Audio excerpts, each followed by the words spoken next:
There it is. Good evening. My name is Mike Denham, and I'd like to welcome you to our spring semester edition of the Florida Lecture Series produced by the Lawton Chiles Center for Florida History. If you're with us for the first time, I want to give you a special welcome and also encourage you to see me or someone out front to get your name on our mailing list. And we also have an email list that we announce these programs on as well, so you can find out about future programs. Before I introduce tonight's special guest, I want to let you know about a few other programs. There are two other programs remaining this spring. Next month, on February 20th, we'll welcome Rollins College professor Leslie Kemp Poole, who will share with us her study, Tracing Florida Journeys, Explorers, Travelers, and Landscapes Then and Now. She goes back all the way to DeSoto, from DeSoto almost all the way to, certainly the 20th century, and she traces their journeys and their explorations and comments on what those places look like now. It's a great book. Then on March 20th, we'll host Rick Kilby, who'll present his study, Florida's Healing Waters, Gilded Age Mineral Springs Seaside Resorts and Health Spas. He shows how Florida's natural wonders were developed and promoted as restorative destinations for America's emerging upper classes in the 1880s and 90s. Now it's my special pleasure to introduce to you my colleague and collaborator, Keith Huneycutt.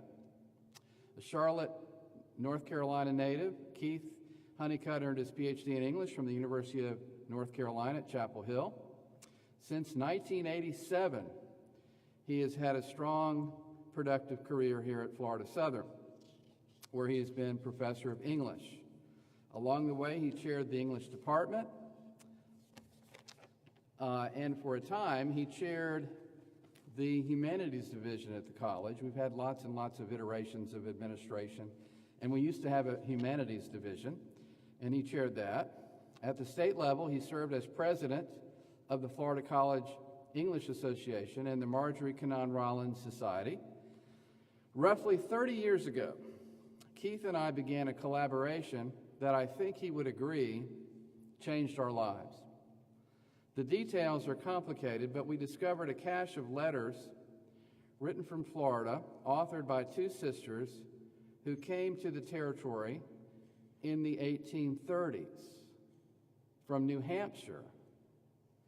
The bulk of the nearly 900 letters were written from Alachua County, St. Augustine, Key West, and a host of other locations in Florida that no longer exist. The letters contain, they are written to their brother, an artist who lived in Europe and also in New York. The letters contain astute observations and rare glimpses of everyday life in a time, place, and society from a woman's point of view, for which we have very limited records of what they were seeing and where they were. Many of you are familiar with the two books that we co-authored, Echoes from a Distant Frontier, the Brown Sisters' Correspondence from Antebellum, Florida, focusing on the sisters, which is, of course, outside, and then a book on Ellen and Corinna's brother, George, who followed them to Florida, and that book is entitled The Letters of George Long Brown, a Yankee Merchant in Antebellum, Florida. Tonight's program features another installment from this collection that keeps on giving. Careful reading of the letters revealed back then that the sisters wrote short stories, and there are oblique references in the letters that we would run across from time to time to their novel or our story. Eventually, a handwritten manuscript of the novel, The Storm, was discovered. It took very little time to determine that this long-lost manuscript was indeed Ellen Brown Anderson's previously unpublished novella set in Key West in 1846, the year of the awful hurricane in Key West in 1846. The story presents a woman's unique viewpoint on the economy and society of mid-19th century Key West, including the island's shipwreck salvage industry and the town's get-rich-quick mentality. The Storm is one of the first works of fiction written by a woman in Florida, the first work of Florida fiction with the first-person female narrator, and the first Key West story focusing on domestic life from a woman's point of view. I want to recognize Keith's wife, Marcy, who is here somewhere, who, like my wife, Patty, has lived with the Brown Anderson family for over 30 years. And ladies and gentlemen, so please join me in welcoming Keith Huneycutt to our stage.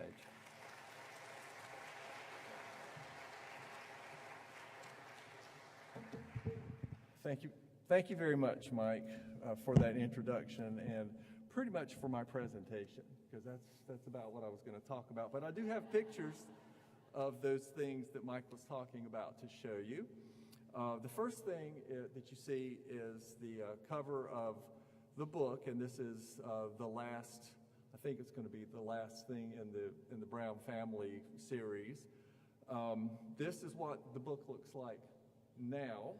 This is what it looks like when we first saw it. It's, as you can see from the slide, it's in the archives at the University of Florida. It was donated there in 2015. It was unsigned, it was undated, and it was a bit of a mystery. And Mike and I first found out about it. We were contacted by Jim Cusick, the curator up there, who had a suspicion that this might be something by the Brown sisters, and he had some other clues, and we went up there and talked to him, and I said, yeah, I'll take this. So that's what it looked like, and we're pretty sure, I'm almost positive, that it was done by the Brown sisters and probably Ellen, and I'll explain to you why I think that. This is Ellen. We're very fortunate with the family who has worked with us very closely on the books that we've done because we have pictures of just about all of the characters in the letters. This was done by Ellen's oldest brother, Manavalette, the professional artist in the family. He was very talented, as you can see. This is a miniature, it's blown up. But he worked with Currier, I forgot the guy's first name, but Currier of Currier and Ives. If you remember those old calendars, if any of you are that old with Currier and Ives stuff, he was an apprentice with them. He spent 10 years working and traveling in Europe, copying masterworks and doing portraits for pay. So his letters back and forth with his sisters and his brother give us a lot of information about the family. This is Corinna. She's a couple years older than Ellen. It's possible that Corinna had a hand in this story. We don't know the full details. Oh, thanks. But it seems that... We want you to use it to pick it up. We're not hearing you. Okay. Is it better now? Ooh. Okay. All right, thank you. Okay, so Corinna is possibly a co-author of this book. We're not certain, and we'll explain the details later. But the two sisters did, as Mike said, work closely together. And we know from their letters that they were collaborating on more than one novel or other works of fiction through their early years. But it's in the later years when we think that The Storm was written, that Corinna probably was not actively involved, but I'll go into that in a little bit more detail. This is Manavalette. This is a self-portrait. And again, he was the oldest in the family, the oldest sibling, and contributed a great deal to what we know.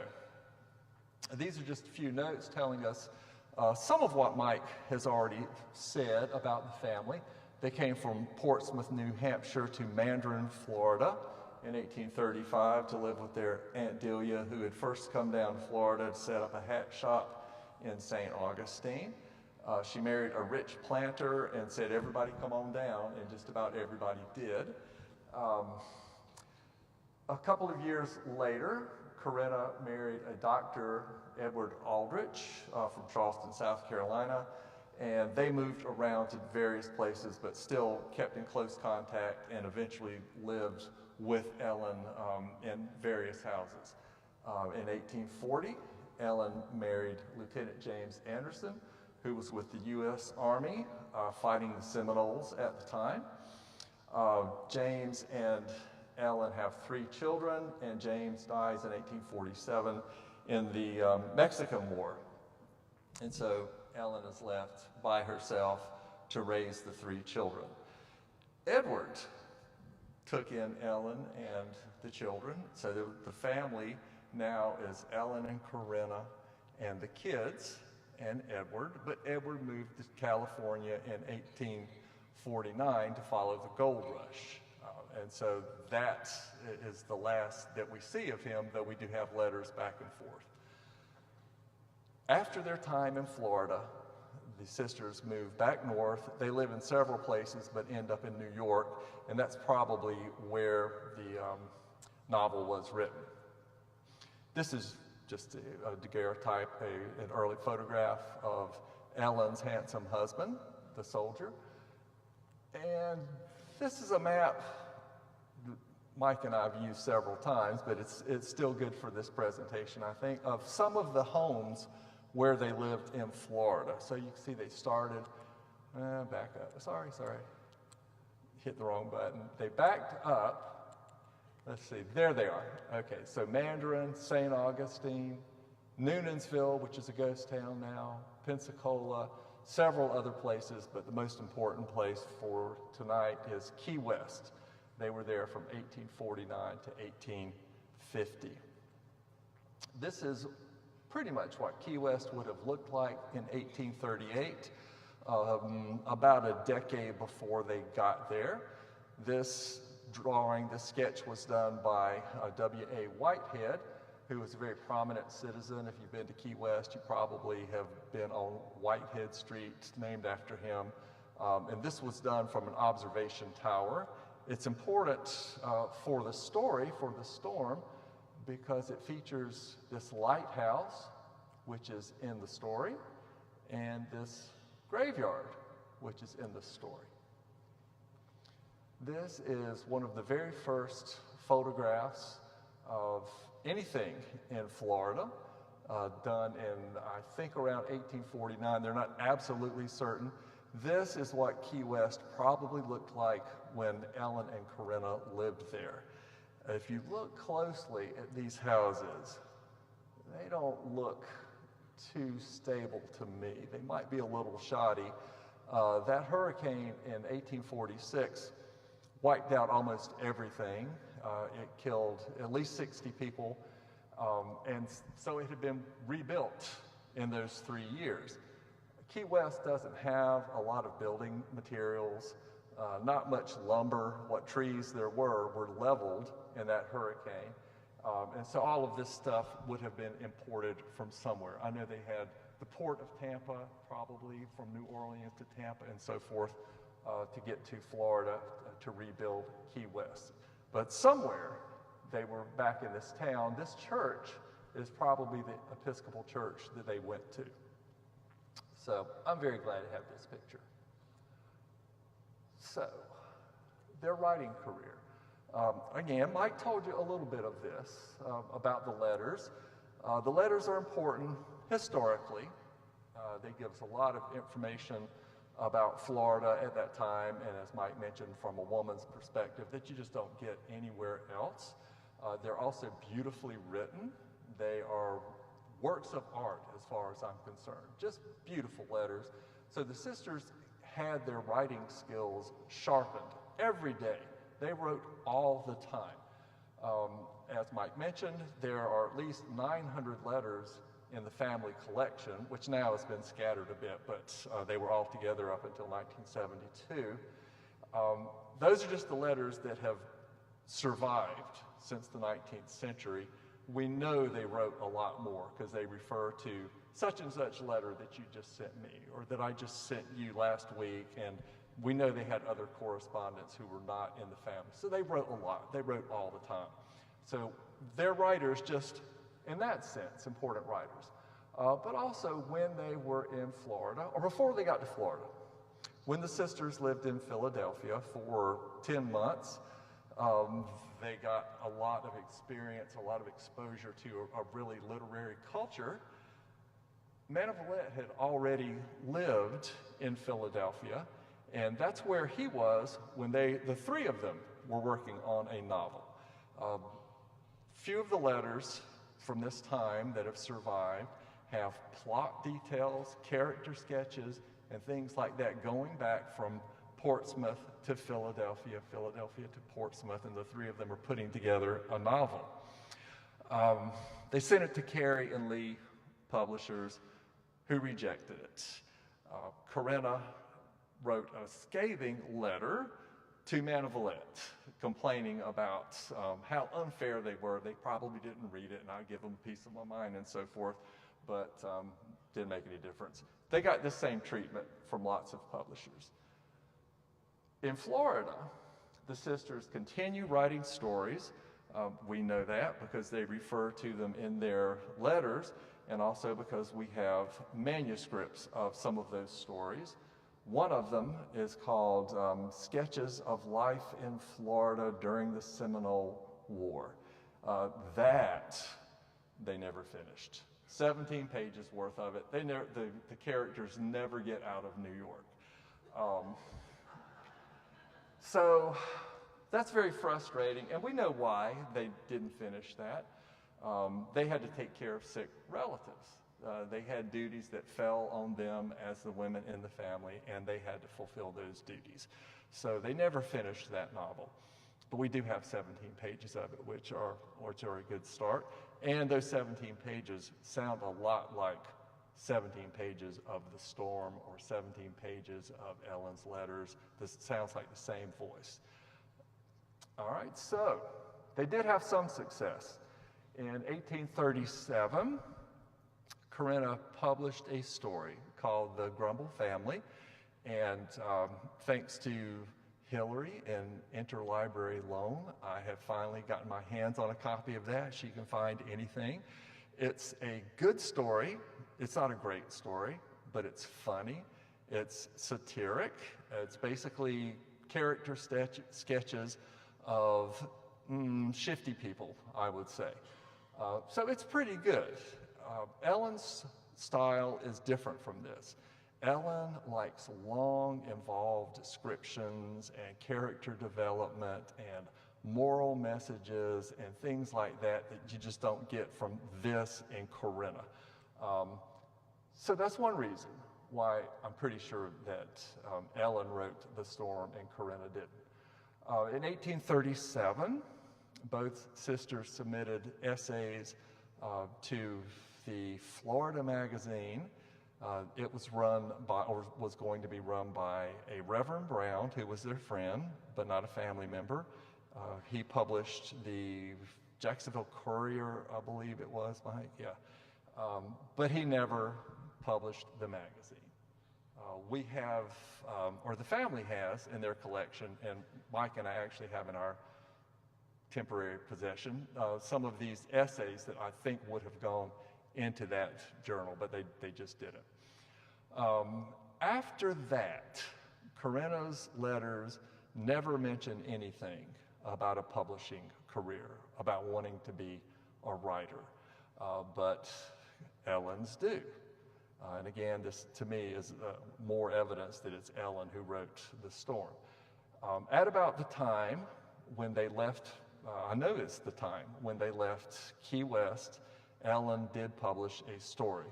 And at this time, she was talking about how she wanted to develop a writing career. James had been dead a few years. In Ellen's letter, she's constantly talking about how she wants to support herself and her kids, and she thinks the way she can do it is by writing. So she's trying to pursue a career in journalism when she's in New York, and she's also writing fiction. This was published, as you see, in the Knickerbocker, which was a well-respected magazine. Writers such as Washington Irving were closely associated with it and published their work in it too. So this was a real accomplishment for her. That story is in an appendix in this book, in the back of The Storm.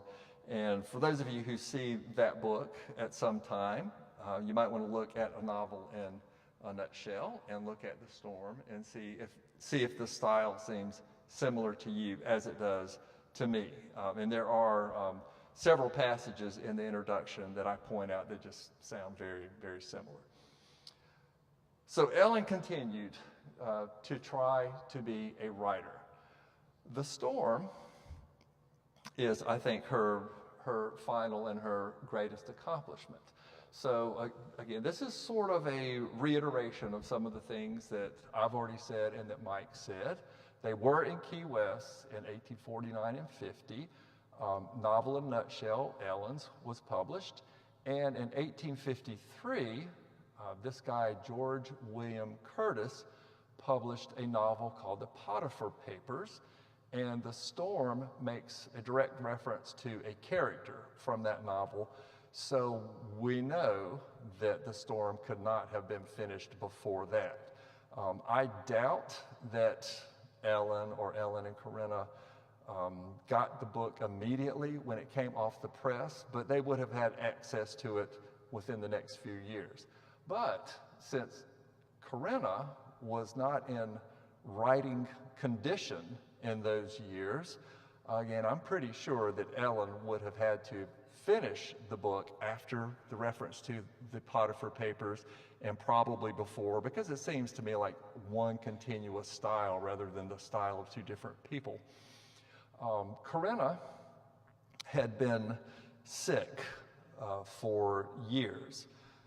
We don't know exactly why, but she was addicted to morphine. We know this because her husband, who was a physician, wrote a letter to Antebellum, her older brother. The letter was written in 1854, but he was in San Francisco, where he had been since 1849, and he said, I understand that Corinna is getting worse. You cannot let her come to San Francisco. Do not put her on a boat. There will be rum on these boats. She was an alcoholic too. She will disgrace herself. Above all things, don't try to deprive her of her morphine. It would kill her. She needs 1 or 2 doses a day. And he was the one who prescribed it to her before he left Florida. So she had been addicted for at least 4 or 5 years, 5 years before she died. In Ellen's letters in late 1853 and early 1854, she tells the brothers that Corinna's condition is worsening, and by the time they get to New York, she is afraid to leave the children with her. So I don't think that Corinna had much to do with this novel. I think that it had to be mostly or all Ellen. It had to have been finished before 1862 because Ellen died from breast cancer in 1862. And her last couple of years were very sad. She had fallen into really difficulty financially. Her brothers had always tried to help, but George, who was the wealthier brother, died in 1857, and his money was all tied up in investments and lawsuits, and his wife was not speaking to them and so forth. So that source of income was cut off. Antebellum had fallen into harder times. He really couldn't help much more. Ellen had taken in boarders. She had a lot of trouble with them. And so it was really a rough time for her. Her eyesight was fading, and then she developed breast cancer. And there's a very sad letter written, I forgot which month in 1862, but Ellen writes a letter to Antebellum and says, Antebellum, can you come take care of my girls when I die? And it's really sad to hear that. So she was not writing much at the time. She was concerned with other issues. When she died, her papers, including the letters and the manuscripts, went to Villette, her oldest daughter. We know this for a fact because Manna Villette describes the bag of manuscripts and letters and stuff that she takes out and carefully goes through them, and she writes to Manna Villette and says, these do tell a wonderful story. So we know that Villette had these. She moved, both sisters of Villette and Georgia moved in with Manna Villette after Ellen died, but they ended up in Washington, D.C. with Edward Anderson, their brother, and they stayed in Washington, D.C. until they died. Edward inherited their letters and Corinna's and all the manuscripts and kept them in his house in Washington, D.C. until he died. And then his heirs and several generations of other Anderson Brown family members stayed in that house and kept the letters and the manuscripts. It was either in the basement or the attic. We get two different versions of that, but they were all in one chest together. So they kept them there for 100 years. Then, in 1972, John Traynor, who was the husband of Ellen's great-great-great-niece, took those family papers when the family was selling the house because George Anderson had just died and they were splitting up the estate. And he got the letters and the whole box of manuscripts, packed up 500 of them, and brought them to Florida. All of them that were related to Florida in one way or another, he put in an attaché case and carried them to the University of Florida. I mean, a perfect choice. That's where you would want to take this kind of thing. When he got there, he talked to the library staff, and they said, "Yeah, this is kind of interesting stuff." And they locked it all in a safe to be examined and appraised. This went on for 3 years, and finally, they decided at the library that they did not want to pay the price that he wanted them to pay for those letters and the manuscript. So another gentleman, Norm Lacoe, one of Mike's special friends, an Alachua County attorney and an amateur historian who is very much interested in Alachua County affairs and history, helped him find purchasers for the letters. And I think as a sort of a favor or as a payment to show Norm his appreciation, John Traynor gave him the storm, free of charge. Seems like a fair trade for all the work that Norm went through, including photocopying in very fine quality all 500 letters. And we have those photocopies too, so we appreciate those. Norm went to various places trying to sell the storm. He thought he might publish it himself. He contacted a library in Key West, various other people around the state. He couldn't get a publisher. He couldn't sell it to anybody for what he thought it was worth until finally he found a bookseller in Micanopy, O. Brisky. And some of you might have seen this bookstore from years ago. If you ever happened to go through Micanopy, it was a very famous place to go. And this guy had all sorts of Florida stuff. It was just a great center of Florida knowledge. But he died in 2014. And his store manager, Gary Nips, took over the store and sort of settled things and closed it in 2015, sold off the stock, but he donated the storm to the University of Florida, so it ended up right back where it was when it first came down and back in the safe at the archives. That's where Mike and I come in, because the archivist at the University of Florida called or sent an email to Mike first and then to me, and then we got together and we figured, yeah, this is something that we want to look at. And again, let me just reiterate why I think it's Ellen who wrote this and not Corinna. We know it was one of the Browns because it was with their family letters, and it had to be someone with firsthand knowledge of Key West. That would have been Edward, Corinna, or Ellen. Not Edward. We have a few of his letters. They're like 50 words long. He never was interested in writing, never wrote about anything creative, strictly business, fine fellow, but not a writer. And again, I've been through the Ellen and Corinna evidence of why I think it was Ellen. It couldn't have been Corinna because of her illness. Oh, and the one thing that I haven't mentioned before is family tradition. Raymond Gill told me a couple of summers ago. Raymond is the husband of one of the great nieces, that Aunt so-and-so always said that Ellen wrote a novel. Never said Corinna wrote a novel, but always Ellen wrote a novel. In every other matter that the family has passed on to me and Mike, they have been right. So I figured they must be right about this too. And Aunt, whoever it was, thank you for that extra little boost in my theory. Okay, there are a couple of issues, possibilities of why it might not have been Ellen, her bad eyesight, for one, and the handwriting doesn't match hers or Corinna's, but the solutions are pretty simple. Ellen's daughter, Georgia, was her amanuensis. We know this because in one of the letters to Manavalette from Ellen, it's not in her handwriting, it's in Georgia's.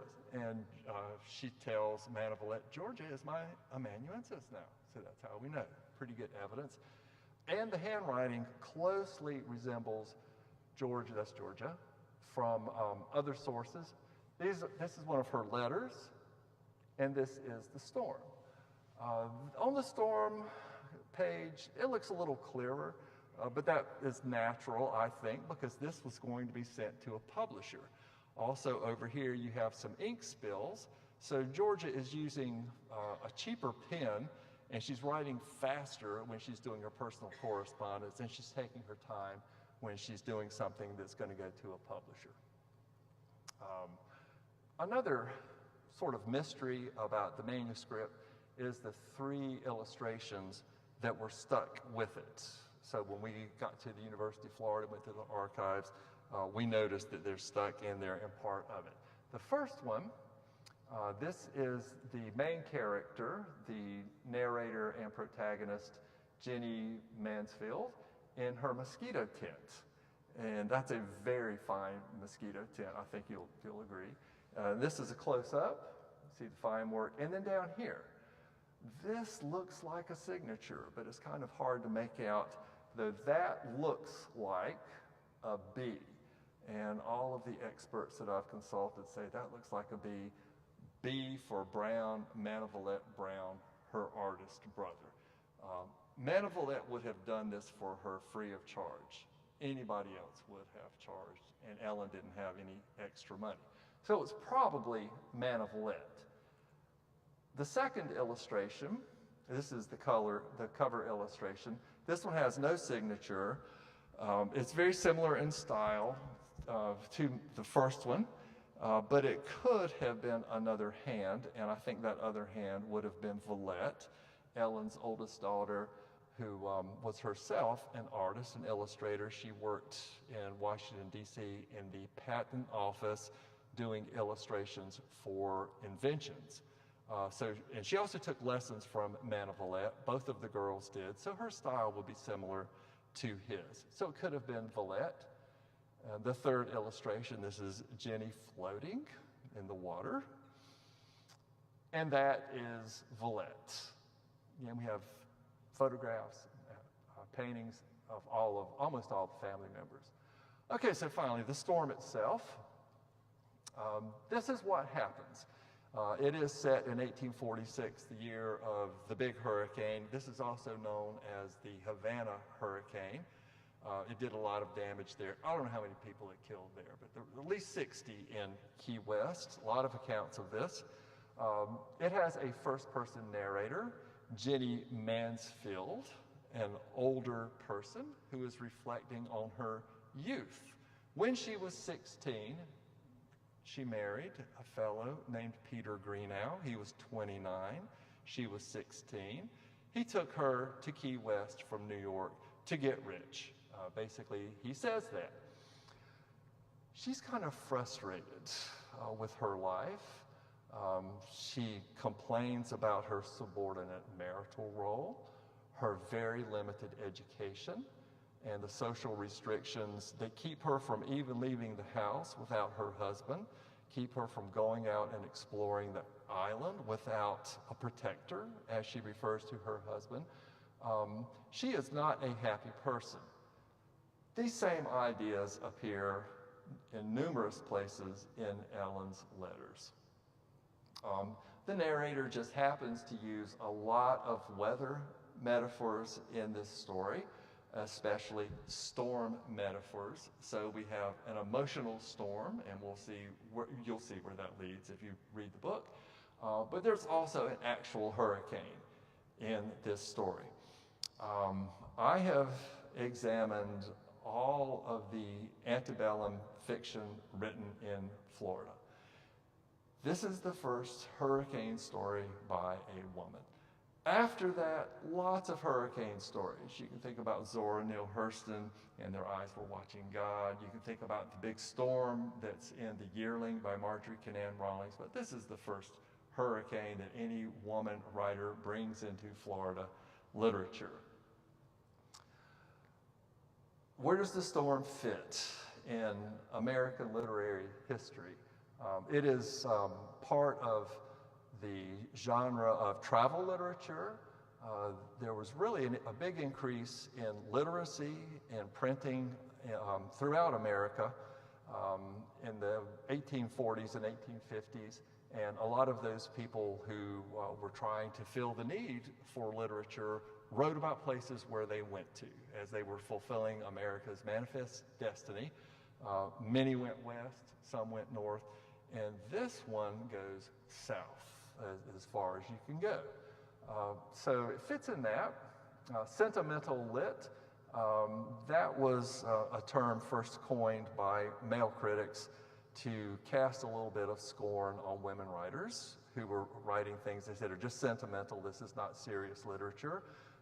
But the outlook on that has changed a good bit. A lot of serious scholars and readers like this literature now and respect it because it deals with things that a lot of things written by male writers, such as, I don't know, Washington Irving again, and others, did not cover. Human connections, feelings, morals, values, sort of a celebration of these things that the men looked down on and the women took over and explored. It's a Bildungsroman. It's a coming-of-age story. Jenny grows up in the course of this 90-page story, and it's a novel of awakening. This is a big genre at the time, and later it actually becomes even bigger if you think about things like Madame Bovary or Jane Eyre, a little bit after this, or about the same time actually, where a female protagonist sort of stands up to the patriarchy. There was somebody in Florida doing this in the 1850s. Nobody else in Florida seemed to know that there were such issues. Okay, and again, Florida First, Hurricane. It's one of the earliest works of fiction set in Florida, written by a woman who actually lived there. There's a lot of antebellum Florida literature. There are 10 novels written in Florida before the Civil War. There are a lot of stories, but very few of those were written by people who even visited Florida, much less lived there. There's a collection. There's this very small handful of stories that actually were written by people who were in Florida, and The Storm is one of those. It's the first-person female narrator and protagonist anywhere in Florida. It's the first story that depicts domestic life from a woman's point of view. You want to know what people were cooking, what people were eating, what kind of gardens they had, where they went to socialize and dance. You don't find out unless you read The Storm. So it's pretty significant for that, I believe. And I know it's the first Florida story that focuses on women's education and their subordinate marital roles. There were other writers like Caroline Lee Hintz who published works, extensive novels actually, before this was written. But those, I think, could be set anywhere in the South, and they're basically plantation apology literature. This is uniquely Florida. Key West, just narrowing it down, and Key West has a huge literary tradition of its own, aside from the rest of Florida. This is the first full depiction of Key West in fiction. There are other references to Key West. There was a story written in 1846 by a woman. It's called The Pirate of Key West. I think her last name was Gould. And that story spends one page in the port of Key West, and that's it. There's nothing in Key West, and that writer had never been to Florida either. So this is a first. It's the first with a woman and a female narrator, and it's the only 19th century depiction of shipwreck salvaging, which is a big thing, or was, in Key West, and Key West from a domestic perspective. All of the other literature, mostly newspaper accounts of the wrecking industry, talk about the courage and the skill of the wreckers as they save people's lives and salvage goods off of the reef when these ships wreck, but they never say what happens to it when it makes it to the port of Key West. This story tells you how people dealt with all of this huge amount of one thing, like a cargo full of textiles. It's not like Walmart crashing on the shore. You get all of one thing. So how they auctioned it off, how they divided it up, what they did with it, and how it impacted their lives. You don't get that anywhere else. This is what wreckers looked like. They're the smaller boats, the ones that are actually floating. This is one that's wrecked on the reef. They had movable keels so they could draw them up and just skid right over the reef. And they also believe they waxed their keels. They were very fast and could go in light wind, so they could get out there and rescue people before they drowned, usually, and then get all the stuff. Whoever got there first could claim the cargo. That was the rule. Oh, this is Ellen. Late in life, this is probably what she looked like in her widow's weeds as she was embarking on her writing career. I have a few excerpts from the storm. Mike, do I have a couple of minutes? 5 minutes. Okay, just stand up and scream. I'll skip this first one, and I'll go straight to the second one. You read along if you want to. This is a description of the view from Jenny's house when she first gets to Key West. She says, this is Jenny the narrator, the pillars of the piazza made a framework through which I looked. There was the great ocean stretching far away from eastern to western horizon, interrupted only by a low white bank or quay, or quay, which I take to be the original Spanish word for these peculiar islands. All along this expanse of water floated vessels of all nations, builds and sizes. 2 or 3 were always in sight, one perhaps in such a position that her sails were white with the reflected light of the moon, while of another the sails were all in shadow. Imagine these seen through the openings in the dark outline of the foliage, the moonlit seas, the glancing sails in the distance, the white pillars to frame them in, and you have the panorama to which I had a perpetual ticket of admission. And that view is this view. This is the first illustration exactly describes what, or depicts what she wrote there. So it was not just a chance picture. This one is a little bit of social satire or commentary. The narrator says, in Key West, there were only rich folks, and I can spend as much money as you, was the open boast.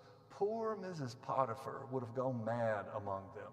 There was sudden wealth in unaccustomed hands without any leading example to imitate.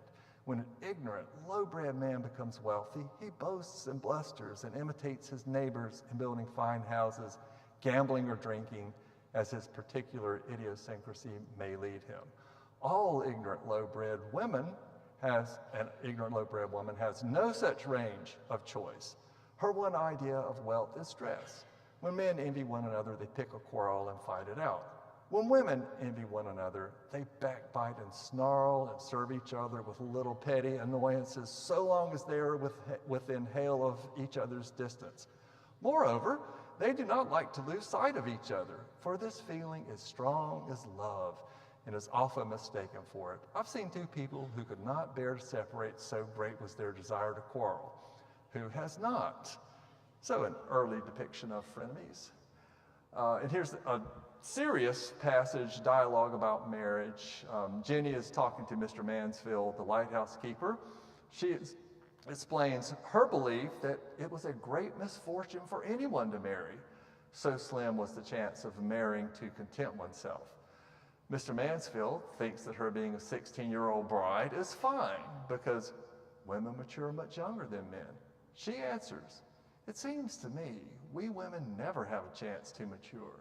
It's the fashion to take us from school at 16 and 17 and set us about getting married, whereas boys of the same age are put at school, trade, or business, and the hardest kind of study." "How would you like that?"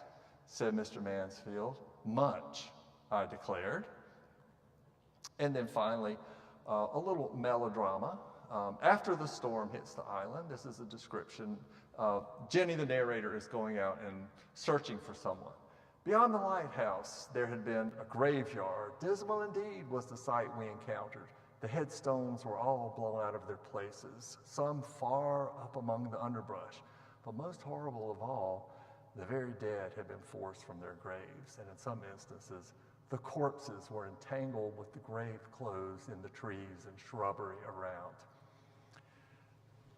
There's a newspaper account of this very scene that she must have read, because that really happened. The grave just opened up in that storm. Okay, that's the citation for the images. All of the family things came from the family, and the others came from the Florida State Archives. These are some family members, not Mike and me, but we might as well be, but Raymond and Jane. Jane and Betsy are the great nieces of Ellen. Betsy has passed on since this photograph, but her daughter Elizabeth Trainer has worked with us and helped us a great deal too. She's an illustrator, so the family talent still lives on. Okay, so that, if you want to know more, this is one of the books that Mike was talking about. Okay, thanks, Mike.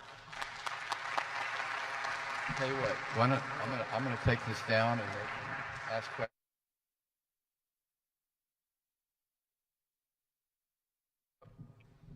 I'm sure people have some questions.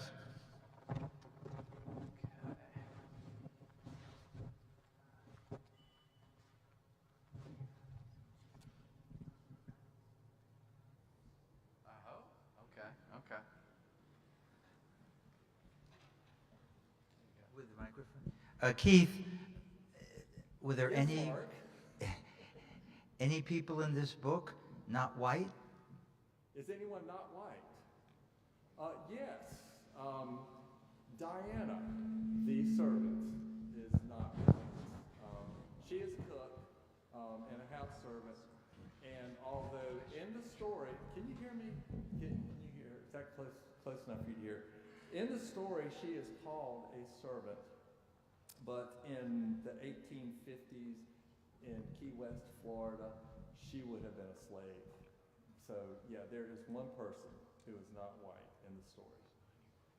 Diana.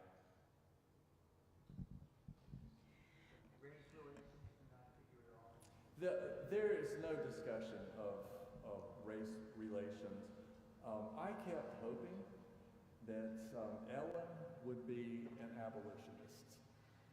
Her brother, Man of Lit, is, and they actually get in arguments about this. He says, just before the Civil War breaks out, he tells her that she should not allow her son Edward to join the Confederacy. And she says, but his father is from Virginia. He has to follow his father's path, and so that was it. No, All of those dynamics are really well, I think, documented, and the tensions are documented in that book. Yeah. yeah, Manvillette moves to Utica, New York, and lives there his entire career after he gets back to Europe. And so she's very much dependent upon him when her husband dies. And so she lives in New York City and he lives in Utica, and you can just imagine them going back and forth on the train all the time. But they have a ongoing debate and arguments through the mail about all of this stuff. And of course their youngest brother, which is depicted in the other book, was very much involved in buying and selling African people. He was a merchant in Newnansville, Florida, in Alachua County, which meant that he was very much in the very beginning of the slave world as it was expanding south. So those issues are covered extensively in that book. Oh, here we are. Hi, thanks for the great presentation. This is really interesting. well, thank you. In looking at the timeline that you have presented of the sisters' lives and their movement, it seems unusual to me that they would have traveled so extensively throughout the United States and lived in so many different places, most of them for a fairly short time. I don't know if they came from wealth or whatever, but could you comment on that a little bit? Well, the sisters were used to sea travel from their early years. They lived in Portsmouth, a port city. Their father was the captain of a privateering vessel, the Fox. So they were around travel their whole lives, really. They were comfortable with that. And when they went to Florida, it just was no big deal to them to take a ship down and stop in Charleston and Savannah and then finally come down to Florida. They describe everything they do, but to them it's nothing new. And when they get to Florida, and they move constantly, as you see, as you saw from the map, it was largely because their husbands did. Edward, Corinna's husband, could never be satisfied. He would set up a business here, a pharmacy here. He would set up, he would follow the Army and worked with the U.S. Army as a surgeon. He would move from place to place. That's how they ended up in Key West. There was an opening at the Marine Hospital in Key West, and he thought he would have that job. He went there. It was actually a political appointment, and he didn't get it, and that's why he moved to California. So he was one reason. The other reason was James. Ellen's husband was a soldier, and she went with him wherever he went, and basically the Army was chasing Seminoles all over Florida and had a hard time catching them, by the way. And after the Seminole War, she followed him to the Michigan Territory. Michigan Territory with her 3 children. And they live in Georgia also. Yeah. And then they live in what is today. Huneycutt is one place, Jacksonville, Sewanee Springs, Piccolata, I believe it was. Piccolata. Marietta, Georgia. They went all over the place. And one of the benefits of those letters is that they describe their modes of travel. They also were in Buffalo, New York at the military base, military fortification in Buffalo, New York, guarding the Canadian border from invasion of the Canadians, right, in the 1840s. So, and then of course James has to join the army in Mexico. So then Ellen comes back to Florida. They are traveling all the time, and a lot of their letters reflect what they see as they travel around and their comments on people, and it's quite interesting. Yeah, you can get a real sense of what it was like to travel back then. and one thing that I didn't mention, but you saw the illustration of Jenny floating on the water. That's because there is extensive description of a woman, Jenny, traveling by steamboat and sleeping overnight on the steamboat below decks with a bunch of men. I don't think that's anywhere else in literature. So we just get all sorts of interesting travel details from the fiction and from the letters from these sisters.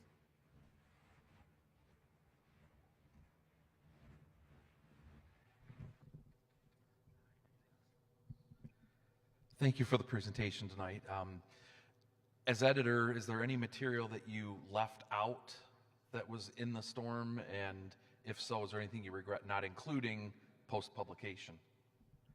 Did I leave out any of the story, you mean? No, I didn't leave out any of the story. The whole story is in the book, every bit of it. And there are only 90 pages, so there was no need to cut. And the editing process was fairly easy for this compared to editing the letters because the manuscript was in good shape.